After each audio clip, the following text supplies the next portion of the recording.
Good morning, everyone. Darius Dale here to present our macro minute for Monday, November 8th, 2021. Starting with markets, we got stocks mixed this morning, commodities up, crypto up, dollar flat, global bond yields up.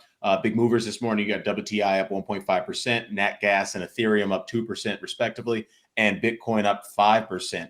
On the economic front, we got more evidence of a post-Delta bounce in global economic activity. You have the Eurozone Syntex Investor Confidence Index tick up to 18.3 in November. Indonesia's consumer confidence index ticked up to 113.4 in October. Yet mixed Chinese trade data, exports slowing, imports improving. No major changes there.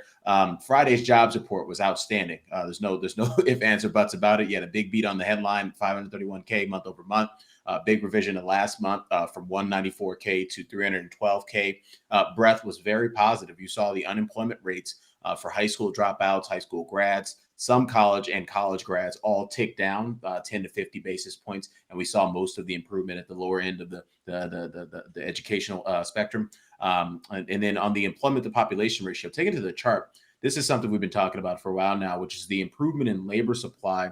We saw a 10 basis point improvement in the employment to population ratio total, 10 basis point improvement in the prime labor force participation rate, and a 10 basis point improvement in the female labor force participation rate.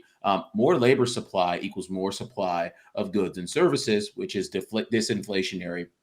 So investors should be expecting disinflation, as the bond market already does when you start to pick out into 2022. Looking at our global macro risk matrix, overbought, you get the Nikkei 225 index, NASDAQ oversold, Shanghai Composite, the Aussie dollar, British pound. You got the 10-year bond yield, 10-year JGB yield, 10-year Swiss yield, 10-year gilt yield, 10-year Treasury yield, and 30-year Treasury yield all oversold here. Looking at the risk reward setup, S&P 500 2.9% downside versus 0.2% upside. WTI 6% downside versus 6.10% upside in our probable range. Bloomberg Dollar Index minus 0.7%. Downside versus 1% upside. And then lastly, 10-year Treasury yield, I mentioned, oversold with no downside versus 31 basis points of upside. We're not going to get 31 basis points of upside, but it is what it is. Darius Dale presenting our macro minute for Monday, November 8th, 2021. Everyone have the best week out there.